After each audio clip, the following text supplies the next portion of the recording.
This is The Outlook. LGBTI news, views and culture brought to you by NewsHub. Welcome to The Outlook, where news, views and culture from right here in NewsHub. It is Auckland Pride Month, so this month the podcast is going weekly, which is pretty exciting. And for the first weekly podcast, we have Stephen Oates, Urzila Carlson and Bruce Brown. How's everyone going? Are you feeling proud? Yes, very. Very. Yeah. It's sinking in. I'm proud every month. You're proud every month, every day. Pretty much. Do you think, how do you think Pride Festival is going to go, given it kind of kicked off with a bit of negative publicity? Do you think people are still going to engage? Yeah, probably. But there's that sort of cloud. tinge. Yeah, where you go, oh, for God's sakes, why do we have to drama this shit up? Yeah. Yeah.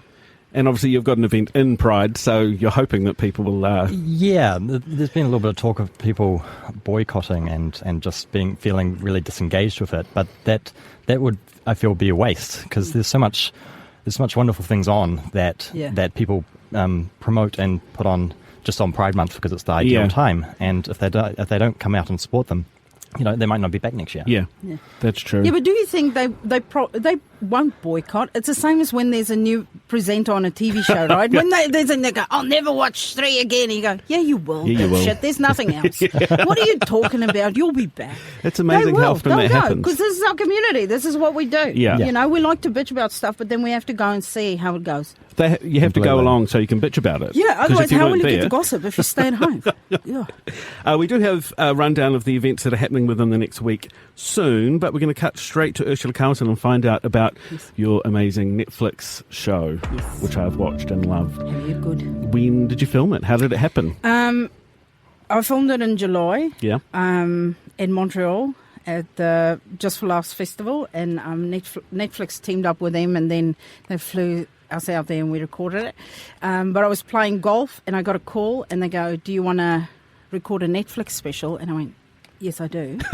I didn't even know when it was, but I'm like, I will cancel shit around everything. I will, and then I had like 2 months to put together a half-hour special and, sort of a best of, send it off and then cancel everything. But I always try and keep July open for Just for Laughs. Since I started doing comedy, well, on the off chance that I'll get a call from them, because they don't book you till 2 weeks before the festival.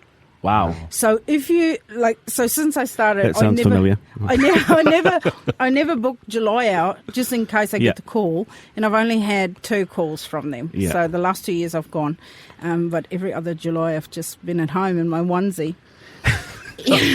Waiting for the call. You could have worn the onesie on stage. I'm fascinated by the fact that you were playing golf. Yeah, I didn't even know I was a middle-aged white guy, but here you go. Where do you play golf? Well, I'm a member at Redwood in Ranui. Cool. An interesting fact, John Key paid $1,500 not to play golf with me there. What? Yeah, I was at a fundraising event and he auctioned off, because he's at that fancy club up north, and he auctioned off a round of golf with him. And then he would chop you up there, play a round of golf, buy you lunch, and then chop you back. So I said, nice one, John, because my friend Irene Pink was the auctioneer. And then afterwards I went, oh, nice one, because I was just riling up the crowd. I said, I was going to auction off a round of golf with me, but, now you've pulled this shit. And it was just over $3,000 he's sold for. I go, so now, of course, I can't do mine. And then somebody yelled out, $100. And then it just started going. Okay. Then he goes, $1,000. And Irene goes, sold. And he goes, hang on. Where do you play? I go, Redwood in Ranui. He goes, ooh. Oh, I'll give you $1,500 if I don't have to go play with it. So, yeah, I still owe him the lunch, I think. Oh, yeah. Just get something local. Coke. Yeah. How do the Canadians find your humour? Is it quite similar to Kiwis, what they laugh at, or...?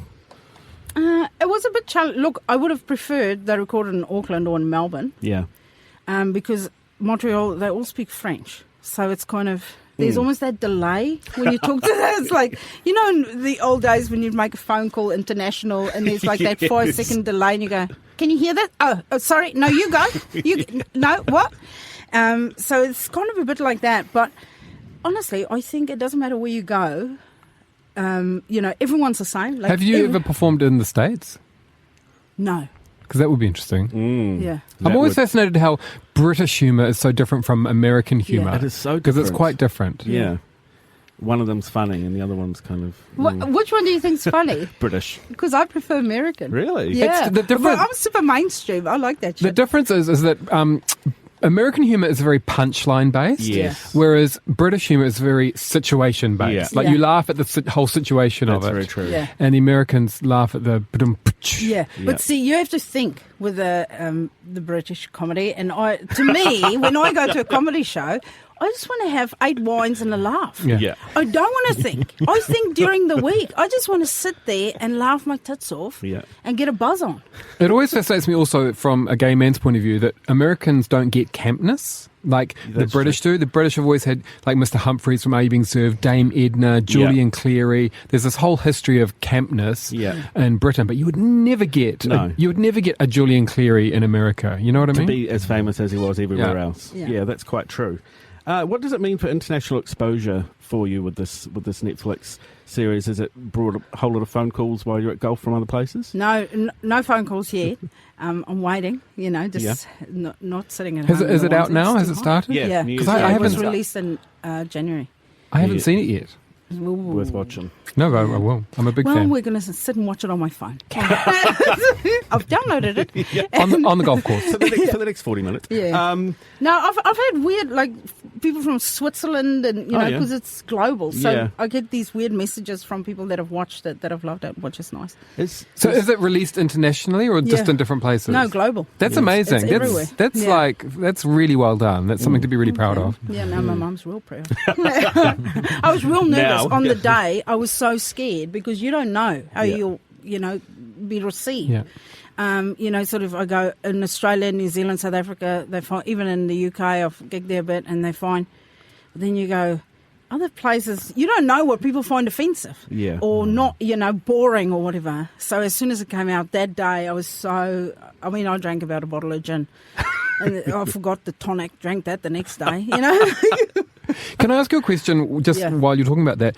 Is that Tiffany Haddish had a gig on New Year's Eve in Miami, and she completely bombed. Yeah. I don't know if you've seen the footage, but it was but she obviously was really unprepared, and it was Yeah. just awful. What do you do if you feel like, oh my God, this isn't going very Yeah. well? Does that ever happen to you? Yeah. Oh, yeah. I don't think there's a comic alive that have not died a horrible death on stage. And it must be like a bit of a spiral. Once you get into that spiral, it kind of Yeah. compounds on itself. And Yeah. how do you get out of that? You don't. You just kind of die. You just go with it. Someone said to me when I just started, they go, if you're going to die, make sure you make it a proper one. Like Yeah. that had a show that you just go down in flames. So everyone talk about that. And then the next time they go to see if there's a repeat.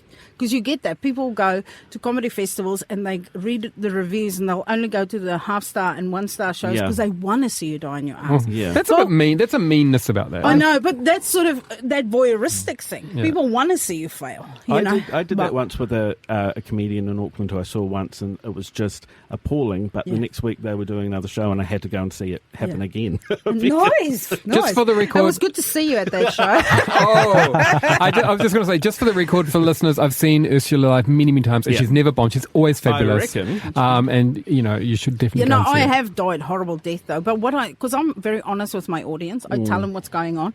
And if I start struggling, I go, you guys are not into me right now. And it's almost like they go, what? Ooh, yeah. Then they engage and they start listening again. And then I sort of try again. Do you find Auckland crowds quite difficult? No. Really? I find sometimes, I think maybe it's a Kiwi thing, but maybe it's more concerts. But Kiwis are cynical. There's a cynicalness about Yeah, Kiwis. they're quieter than because Yeah. they listen. So- They're really good listeners. Well, when not a comedian, obviously, but Shania Twain's concert, she comes out and it's all like, "Wah!" Yeah. and everyone's just, Yeah. That's a bit really. of that's also an age thing. Yeah. That's an older crowd than you're going to get at, But, at you you know, know. Yeah, there but were moments where Gaga. it was obvious everyone was meant to be like really Yeah. into it, and she was kind of like, "Oh, okay." Yeah. So Yeah, we no, have to that's work okay. a bit I did harder. a road show with South African Tourism, right? And we toured right through Australia, and then we did a show in Auckland. And I knew it went really well. The show went really well because people came up and they went, that was great. All the Australians, because the Australians were touring with me, like there was a crew of 30 of us, right? They go, what happened in Auckland? I go, what do you mean? They go, they were so Not into it. I mean, oh no, they were just quiet. They were just, that's what they like. They loved it. That is true. Yeah. That's very true. Who's a better audience, gays or straights? I don't know. Same. Yeah. Don't label people. Steve. Yeah. No, but it's I'll interesting. hand out flags at my next gig. I'll get back to you. I'll give out dildos, waving dildos so I know who's who. We're going to move on to Bruce Brown now, who is here to talk about Legacy 6. It's the 6th, obviously, in the Legacy Project series. I want to go right back to when it began, and you can tell us basically what it is, why you put it together, and what we can expect from it this year. Yeah, so it is our 6th year, which is incredible. Like, I don't know where the years have gone. They kind of just disappeared on us. And it really just started because I was kind of inspired by the resurgence of Auckland Pride. And that first year, there was some fantastic theatre on, and I was very, very particularly inspired by Black Faggot that was on. And I felt that there was opportunities, that there were more people out there that had kind of personal, raw and honest stories that maybe just didn't have the connections or just didn't know how to get their work out on a stage, or maybe have just been dabbling in writing and had been sitting in a drawer gathering dust and just wanting to kind of capture those stories and share them back to our community. So basically people submit stories. Yeah, so the whole project is inclusive, so that we do open call submissions for writers, for directors, and for cast members, and inexperience doesn't scare us because where did we learn? Exactly. We learn through failure, we learn through challenging ourselves, so that excites us. In fact, over the years, we've said no to some scripts that are polished and fine, and it's like, we can't really do anything with this. And it won't stay true to our ethos of development if we kind of just became a platform that just put on already ready for stage work.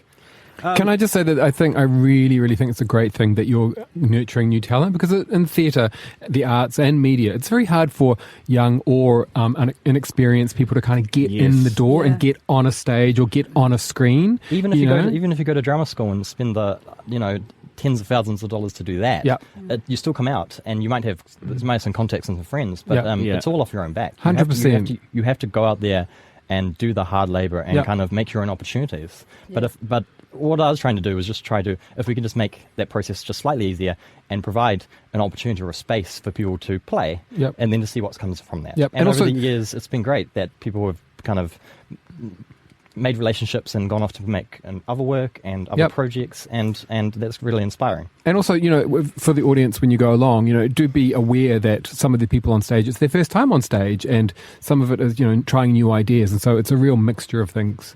So be prepared for variety. Yeah. You were talking about local stories, obviously.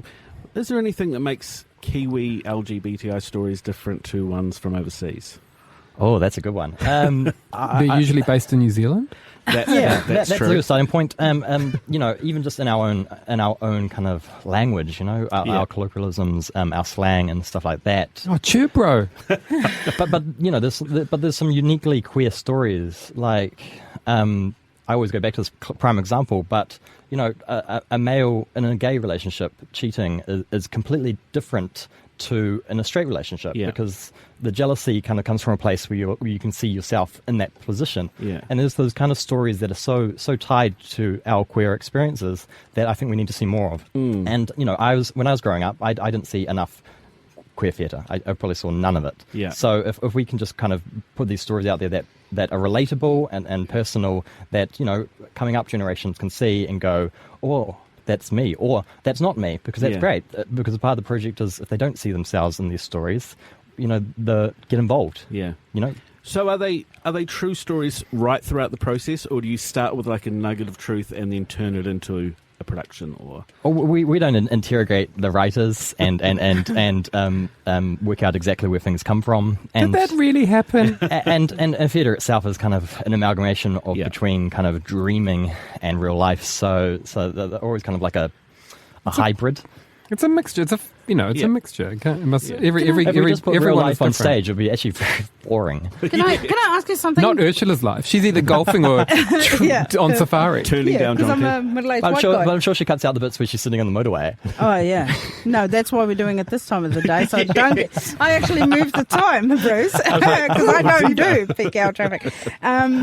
Listen, can I ask you something? Do you take this on the road? Like, do you take it to a rural? No, it's something that we want to kind of do. It's kind of we always had kind of mid-year and long-term plans for the project, and we can't really say that we're doing enough for New Zealand queer theatre just staying in Auckland. We're aware of that, but also funding. We struggle each year just to kind of get funded and I just think to get it's so this off the ground, let alone other places. I know, but because when you look at, the first time I went to sort of all these, especially on the South Island, you go to these places and I'll meet people in there and they're literally the only queer in the village, you know, and then they go, oh, there's no representation, and there's these young kids and you go, I know you're going to come out at some point, Yeah. but there's no one for That's them right. to, so that would be amazing if you just... And short theatre, kind of, because all these 6 that are involved with and make up Legacy 6 this year are all about between 10 and 15 minutes long. And short theatre is great for that. It's perfect for touring or just kind of like taking out and doing it somewhere else. Yeah. You could take it to Wellington, surely. We've already had some people that have been involved with Legacy over the years who have moved down to Wellington recently, shoulder tapping us, going, "You need to come down here." To and be we're fair- I'm just like, I don't have the time, energy, and resources, but yes, let's find a way to do Well, this somehow. do you need gay representation in Wellington? Like, it's like, I think straight people need to write a play down there. But I'm curious what kind of stories would be coming out of Wellington, because it's a completely different And experience it's growing got up out there. quite a unique gay culture there. Yeah. doesn't it? Yeah. I would love to see this go into the regions. Who do we petition? Who do we Someone push with for? money is the Someone with problem. money. Yes. Or you need to open. Like that's when you start as a stand-up and you have no money because, the arts, nothing says, poverty like the arts.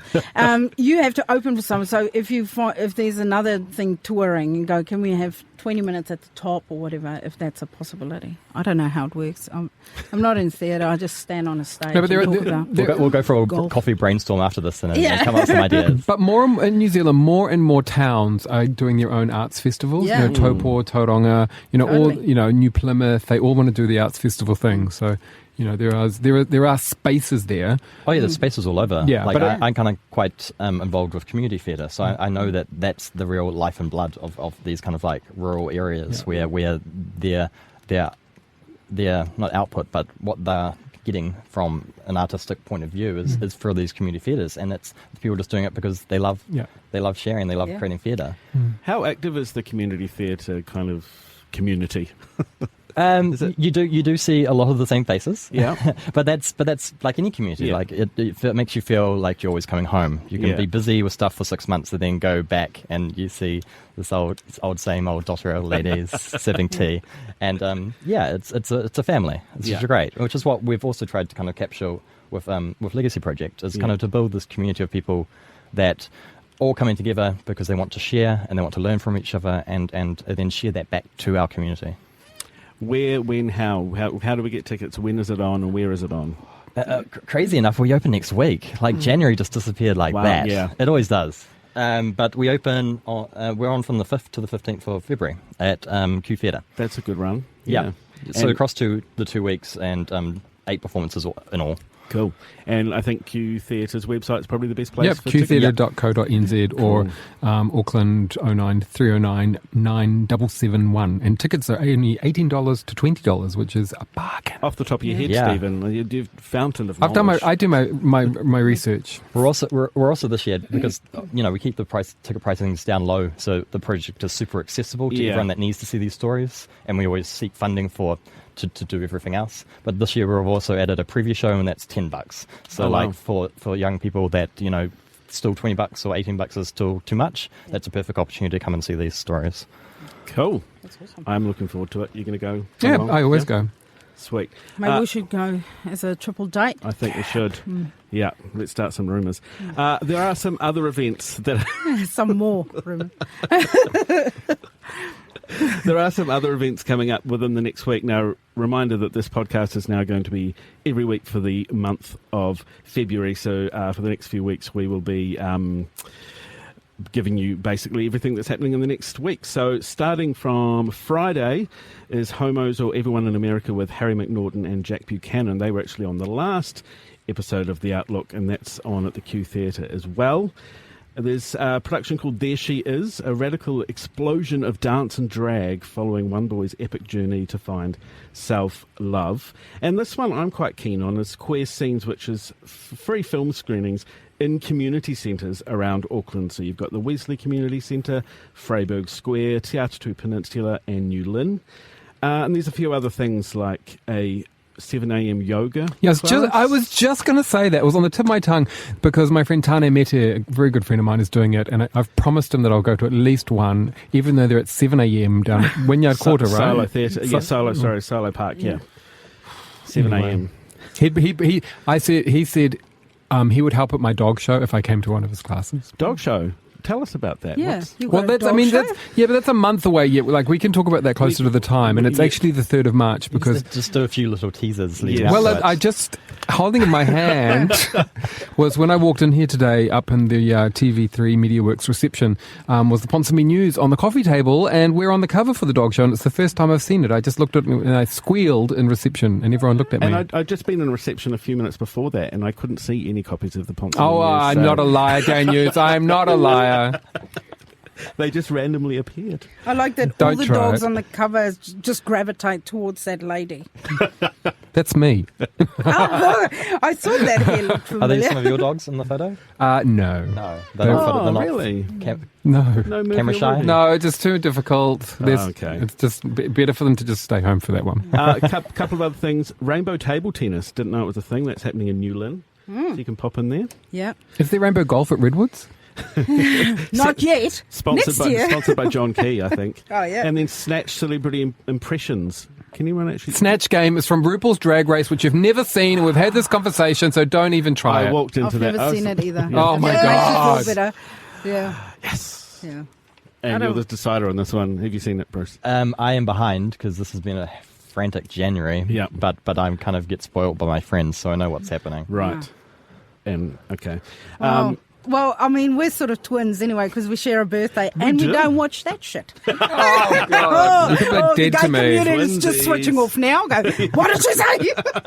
No, but that Snatch Game, it's based on an episode, a game they play on RuPaul's Drag Race where they impersonate celebrities. So it's more about how you dress rather than the talking or the mannerisms. Oh no, it's all of that. You've got to become Liza Minnelli, or you've got to become Elizabeth Taylor, or whatever. And also be funny. Yeah. And be funny. I've done Snatch before. I don't want to brag, but did you become a celebrity? No, it was a different kind of game. Did you win? More hands on. Yes, I did. I think so. She's saying yes. So I take that as a win. Yeah. Free haircuts at Queer Cuts on Sunday, 59 Pitt Street. And on Monday, there is a poetry speakeasy at the Lees Institute Library, which is in Ponsonby, and drag bingo at the Aotearoa Community Centre on Tuesday, which I think also sounds kind of fun. Yeah. But Tuesday night, So Pop, Aqua, Venga Boys, Blue, Bewitched, Eiffel 65, Blue Bagger, Two Unlimited, Mr. President, all emceed by Suzanne Paul. You could not pay me to go. You couldn't pay me to go either because I paid to go. I knew you would. I'll see you in the front, mate. It's going to be so much fun. Oh, look. Suzanne Paul. Yeah. DJing. I mean, just for that, you should go. Yeah. And that's like my teenage years in one concert. Yeah, that's a mixtape, man. I'm happy for you. Good to know. Good to know. Sorry, some of your sarcasm fell out. We are about to wrap this up, but remember we want to hear from you as well. For show notes, head to newshub.co.nz/podcasts. We have a Facebook group called New Zealand Podcast Chat. You can almost email. You can also email us at theoutlook@mediaworks.co.nz, and you can give us a phone call and leave a message 0800 002 898. I've just noticed the glass I'm drinking from's got lipstick on it. Yeah. It's Sam Hayes, so it'll be all right. You'll be fine. She's South African. You're going to catch that. Just walk out with that and put it on Trade Me. Yeah, that's right. It's a good idea. Thanks so much, guys, for coming in. Thank you. Thank you for having us. Yeah. And happy Pride. We'll obviously be speaking to you again soon. Yeah, I'll see you guys at yoga. Oh my God. I'll see you in the audience. I thought we Yes. were going to Legacy Project. We're doing all of it. Fabulous. And then bingo. Everything. Yeah, bingo. Aotearoa. Table tennis. Yeah. All right. See you later, guys. Bye. Bye. Our inbox needs filling. Get in touch if you have a story you'd like to tell or a topic that you want us to cover. All emails are kept confidential. This is The Outlook. LGBTI news, views and culture brought to you by News Hub.